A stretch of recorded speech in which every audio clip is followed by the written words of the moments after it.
आकाशवाणी भोपाल से प्रस्तुत है प्रादेशिक समाचार और देश प्रदेश की तमाम बड़ी खबरें।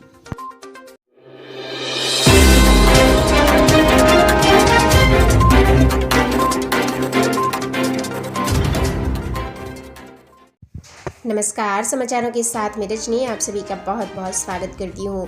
बात करते हैं आज के मुख्य हेडलाइंस की। मॉर्निंग न्यूज़ ब्रीफ में सबसे पहले आपको बता दें, बंगाल में 7वें फेज की वोटिंग होगी और साथ ही मध्य प्रदेश के 7 शहरों में लॉकडाउन बढ़ा और सुपर ओवर में हैदराबाद से जीती दिल्ली। इसी के साथ आज किन किन इवेंट्स पर रहेगी खास नज़र, आगे आपको विस्तारित तौर पर बताया जाएगा। साथ ही देश दुनिया में बात किया जाए तो बंगाल में आज 7वें फेज की वोटिंग होगी और कोलकाता में टेस्ट कराने वाला हर दूसरा व्यक्ति पॉजिटिव पाया गया और वहीं मध्य प्रदेश के 7 शहरों में लॉकडाउन को बढ़ा दिया गया है। साथ ही दिल्ली में 1 हफ्ते के लिए बढ़ा लॉकडाउन। बिहार में संक्रमित पिता को बेटे ने सड़क पर छोड़ा। साथ ही पंडित राजन साजन मिश्र की टूटी शादी, आपको बताएंगे आगे। और साथ ही सुपर ओवर में डीसी ने एसआरएच को हराया। इसी के साथ सीएसके ने आरसीबी को 69 रन से हराया और कोरोना पर देश के टॉप डॉक्टरों की हुई एक नई राय। इसी के साथ कोरोना वैक्सीनेशन प्रोग्राम के 100 दिन पूरे हुए। साथ ही आज सुर्खियों में क्या क्या रहने वाला है, आगे आपको विस्तारित तौर पर बताया जाएगा। देश में कोरोना की बात किया जाए तो लगातार 5वें दिन 3 लाख से ज़्यादा केस सामने आए और 14 राज्यों में 10,000 से ज़्यादा नए मामले सामने देखे गए और मध्य प्रदेश के 7 शहरों में बढ़ाया गया लॉकडाउन। आगे आपको बताएंगे कौन कौन से ये जिले हैं। इसी के साथ इंदौर में ऑक्सीजन टैंक रातों रात हुआ गायब और साथ ही अब इस टैंक कहाँ गया इसके लिए कलेक्टर भी कर रहे हैं इनकार। साथ ही मध्य प्रदेश की बोर्ड परीक्षाओं पर आज हो सकता है बड़ा फैसला। मंत्री अफसरों की बैठक में सीएम शिवराज सिंह चौहान जी ने सभी को दिए निर्देश, कहा शादी में सिर्फ 10 लोग ही सम्मिलित हो सकेंगे। वहीं मध्य प्रदेश हाईकोर्ट ने ऑक्सीजन की कमी को लेकर सुनवाई के दौरान आज होगी स्पेशल बेंच, 3 आवेदनों की होगी सुनवाई। साथ ही आपको बता दें कि मध्य प्रदेश के रतलाम में तीसरा प्रयास हुआ शुरू। 3 मई तक बढ़ा जिले में लॉकडाउन और रोज हो रही हैं 5 से ज़्यादा मौतें। कोविड-19 के लिए तेल कंपनियों ने भी 965 टन ऑक्सीजन को चिकित्सा जरूरतों के लिए भेजा। साथ ही मध्य प्रदेश में सामने आए कोरोना वायरस के 13,601 नए केस और 92 लोगों की हुई मौत। इसी के साथ मध्य प्रदेश सरकार का बड़ा फैसला, राहत के तौर पर रेहड़ी पटरी वालों को मिलेंगे 1,000 रुपये। साथ ही कोरोना के लिए बांग्लादेश ने भारत के साथ लगती सीमाओं को किया बंद और इसके साथ ही आपको बता दें कि ऑक्सीजन की सप्लाई पर केंद्र सरकार हुई सख्त। राज्यों से कहा कि पूरे भंडार का उपयोग मेडिकल के लिए ही होना चाहिए।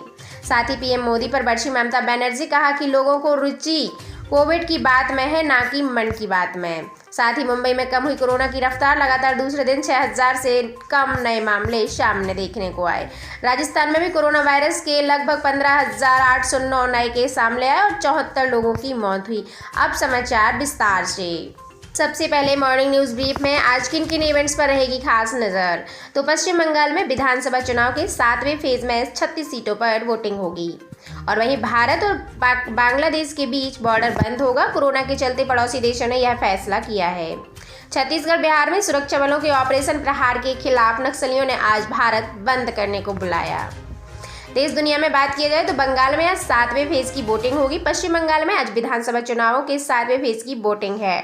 आज 5 जिलों की 36 सीटों पर मतदान होना है और यहाँ कुल 268 उम्मीदवार अपनी किस्मत आजमा रहे हैं। इनमें 37 महिलाएं भी शामिल हैं। आज दक्षिण दिनाजपुर और मालदा की 6, मुर्शिदाबाद की 11 और कोलकाता की 4 और बर्दवान की 9 विधानसभा सीटें शामिल है और 8वीं और आखिरी फेज में 35 विधानसभा सीटों पर 29 अप्रैल को मतदान होगा। साथ ही कोलकाता में टेस्ट कराने वाला हर दूसरा व्यक्ति पॉजिटिव पाया गया। जी हाँ दोस्तों, चुनावी राज्य बंगाल में कोरोना का कहर ढा रहा है। मीडिया रिपोर्ट्स के मुताबिक कोलकाता में आरटीपीसीआर टेस्ट कराने वाला हर दूसरा व्यक्ति कोरोना पॉजिटिव मिल रहा है। वहीं राज्य में सैंपल देने वाले हर 4 में से 1 व्यक्ति जांच के दौरान कोरोना संक्रमित मिल रहा है और कोलकाता और आसपास के इलाकों में भी पॉजिटिविटी रेट 45 से 55% तक पहुंच गया, जबकि दूसरे राज्यों में यह 24% के करीब है। वहीं मध्य प्रदेश के 7 शहरों में बढ़ा दिया गया लॉकडाउन। जी दोस्तों, मध्य प्रदेश में कोरोना का कोहराम जारी है। रविवार को प्रदेश के 7 शहरों यानी भोपाल, खरगोन, छिंदवाड़ा में 3 मई तक की सुबह 6 बजे तक के लिए लॉकडाउन बढ़ा दिया गया है और साथ ही रतलाम, सागर, गुना, जबलपुर में 1 मई तक की सुबह 6 बजे तक के लिए लॉकडाउन बढ़ा दिया गया है। और वहीं दिल्ली में 1 हफ्ते के लिए बढ़ा लॉकडाउन। आपको बता दें कि दिल्ली में लॉकडाउन 1 हफ्ते के लिए बढ़ा दिया गया है। मुख्यमंत्री अरविंद केजरीवाल जी ने रविवार को कहा है कि अगले सोमवार यानी 3 मई की सुबह 5 बजे तक लॉकडाउन पूरी तरह से लागू रहेगा। और उन्होंने कहा कि संक्रमण के खिलाफ लॉकडाउन ही आखिरी हथियार है। इससे पहले दिल्ली में 19 अप्रैल को रात 10 बजे से लॉकडाउन शुरू हुआ था, जो 26 अप्रैल की सुबह 5 बजे तक चलना था। साथ ही बिहार में एक नया मामला सामने निकल के आया। बिहार में संक्रमित पिता को बेटे ने सड़क पर छोड़ा। देश और दुनिया में लाखों लोगों की मार चुका कोरोना वायरस अब रिश्तों के ताने बाने को भी खत्म करने लगा है। इसका एक नमूना बिहार के मुजफ्फर की यह खबर है। यहाँ का एक बेटा अपने बीमार पिता को सड़क पर छोड़ दिया और पिता कोरोना से संक्रमित थे। लोगों ने हॉस्पिटल ले जाने के लिए कहा तो बेटा उन्हें घर से लेकर तो आ गया, लेकिन रास्ते में छोड़कर चला गया। कुछ देर बाद पिता की मौत हो गई। साथ ही आपको बता दें कि पंडित राजन साजन मिश्र की टूटी जोड़ी। आपको बता दें बनारस घराने के मशहूर गायक पंडित राजन मिश्र का रविवार को निधन हो गया। उन्हें गंभीर हालत में दिल्ली के सेंट स्टीफेंस हॉस्पिटल में भर्ती कराया गया था। राजन मिश्र कोरोना से भी संक्रमित थे। इसी दौरान उन्हें दिल का दौरा भी पड़ा और मीडिया रिपोर्ट्स के मुताबिक आपको बता दें कि हॉस्पिटल में उन्हें वॉलेंटियर ही नहीं मिल सका और प्रधानमंत्री नरेंद्र मोदी जी ने भी उनके निधन पर शोक जताया। साथ ही सुपर ओवर में डीसी ने एसआरएच को हराया। आपको बता दें आईपीएल 2021 सीजन का 20वां मैच दिल्ली के कैपिटल्स और सनराइजर्स हैदराबाद के बीच टाई रहा। इसके बाद सुपर ओवर में हैदराबाद ने 8 रन का टारगेट दिया, जिसे दिल्ली की टीम ने छठी और आखिरी बॉल पर हासिल किया और यह सीजन का पहला सुपर ओवर था। साथ ही आपको बता दें कोरोना पर देश के टॉप डॉक्टरों की राय। देश में बढ़ते कोरोना केस के चलते 4 डॉक्टरों ने इनसे बचने के उपाय बताए हैं। इनमें दिल्ली एम्स के डायरेक्टर डॉक्टर रणदीप गुलेरिया, मेदांता अस्पताल के चेयरमैन डॉक्टर नरेश त्रेहान और साथ ही एम्स के मेडिसिन विभाग के एचओडी यानी डॉक्टर नवीद बिग और साथ ही हेल्थ सर्विस के महानिदेशक डॉक्टर सुनील कुमार शामिल हैं। उन्होंने लोगों में बने डर का माहौल और अफरा-तफरी और दबाव की कमी पर बात की। कहा कि ज़्यादातर मरीज घर पर रहकर ही ठीक हो सकते हैं, इसके लिए पैनिक करने की कोई भी ज़रूरत नहीं है। कोरोना वैक्सीनेशन प्रोग्राम के 100 दिन पूरे हुए। आपको बता दें देश में कोरोना के खिलाफ चल रहे वैक्सीनेशन प्रोग्राम के पूरे 100 दिन हो चुके हैं। 16 जनवरी से 24 अप्रैल यानी 99 दिनों में 14,08,02,000 से ज़्यादा नए मामले सामने आए। 10% की आबादी को वैक्सीन की डोज दी जा चुकी है। इनमें से 11,85,00,000 लोग ऐसे हैं जिन्हें 1 डोज दी गई है। 2,22,00,000 लोगों को दोनों डोज लग चुकी है। एक्सपर्ट्स के मुताबिक कोरोना की तीसरी और फिर आगे की कोई लहर ना आए, इसके लिए देश की 70% आबादी को वैक्सीन लगना जरूरी है। कोरोना के चलते विदेशों से मांग रहा भारत मदद। आपको बता दें कोरोना की दूसरी लहर से जूझ रहे भारत को मित्र देशों ने मदद की पेशकश की है। ब्रिटेन के प्रधानमंत्री बोरिस जॉनसन ने रविवार को शाम एक बयान जारी किया और कहा है कि इस मुश्किल वक्त में हम भारत के साथ खड़े हैं। हम लगातार भारत सरकार के संपर्क में हैं। भारत हमारा मित्र देश है। कोविड-19 के खिलाफ इस जंग में हम उनका पूरा साथ देंगे। साथ ही वैक्सीन के लिए कच्चा माल देगा अमेरिका। जी हां दोस्तों, फ्रांस, रूस, ब्रिटेन के बाद अब अमेरिका ने भी मुसीबत की घड़ी में भारत की तरफ मदद का हाथ बढ़ाया है। यूएस ने वैक्सीन के कच्चे माल पर लगी रोक हटाते हुए भारत को तुरंत रॉ मटेरियल सप्लाई करने का फैसला लिया और पुणे की सीरम इंस्टीट्यूट ऑफ इंडिया के सीईओ अदार पूनावाला ने अमेरिका राष्ट्रपति यानी बाइडेन को कच्चे माल के निर्यात पर लगे प्रतिबंध को हटाने की अपील की है। साथ ही इस सुर्खियों में क्या क्या रहने वाला है तो आपको बता दें इराक के बगदाद में कोविड-19 अस्पताल में आग लगने से 82 लोगों की मौत हो गई और इस हादसे में 100 से ज़्यादा लोग गंभीर भी हैं और घायल भी हैं। स्वीडन की क्लाइमेट एक्टिविस्ट ग्रेटा थनबर्ग ने भारत में ऑक्सीजन की कमी को दिल दुखाने वाली घटना कहा है और उन्होंने सभी देशों से भारत की मदद करने की अपील की है।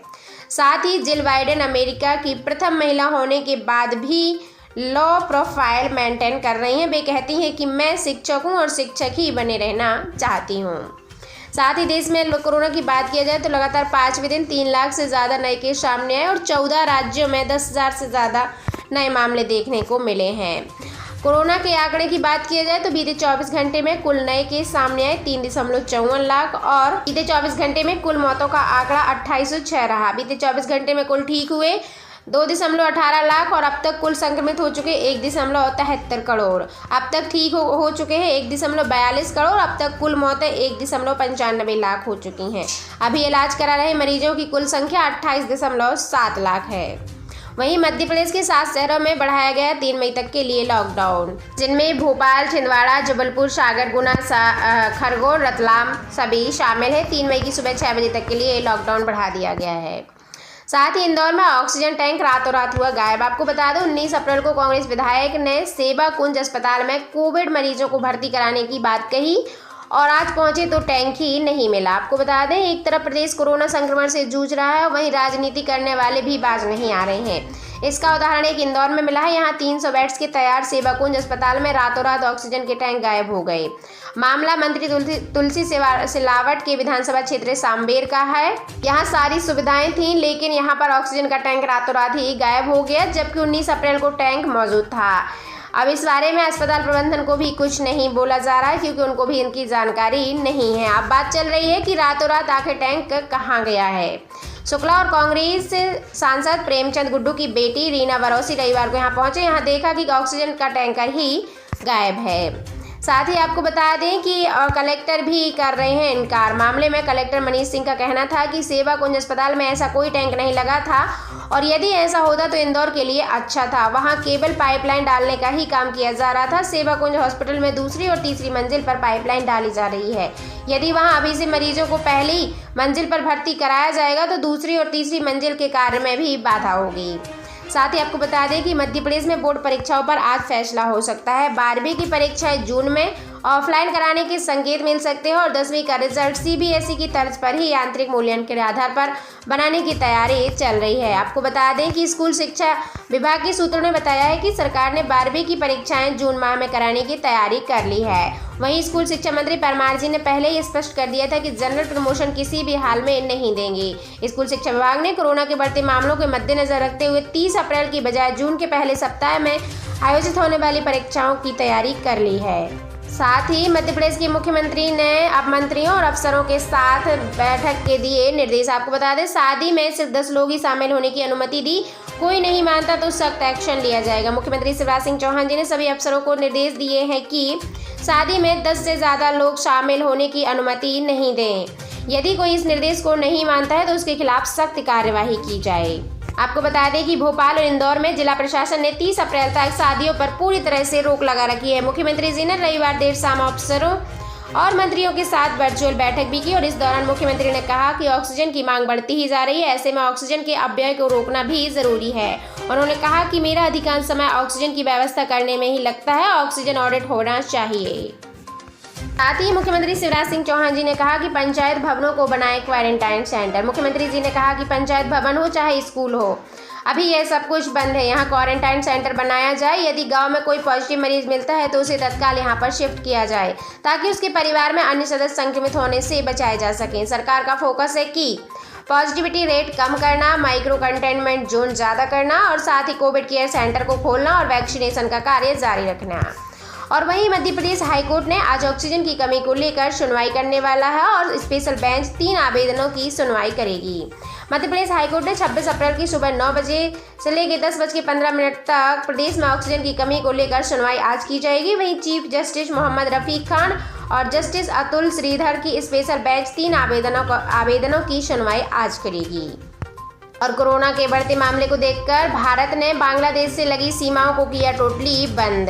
जी हाँ दोस्तों, आपको बता दें बांग्लादेश के विदेशी मंत्री AK अब्दुल मेमन ने रविवार को पत्रकारों को बताया कि भूमि मार्ग के जरिए भारत से बांग्लादेश आने पर सोमवार से यानी 14 दिन का आज से पूर्णतः प्रतिबंध रहेगा।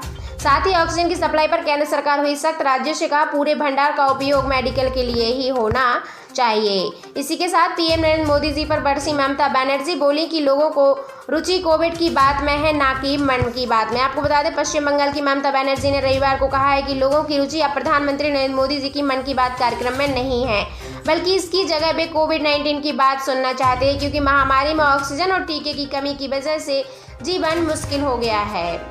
और आपको बता दें कि इससे पहले आज अपने रेडियो कार्यक्रम में मन की बात कहा कि कोविड-19 की लहर ने देश को हिला दिया है और लोगों को टीकाकरण कराना चाहिए। मुंबई में राहत भरी खबर निकल के आई है, थोड़ी सी कम हुई कोरोना की रफ्तार, लगातार दूसरे दिन 6000 से कम नए मामले सामने मिले।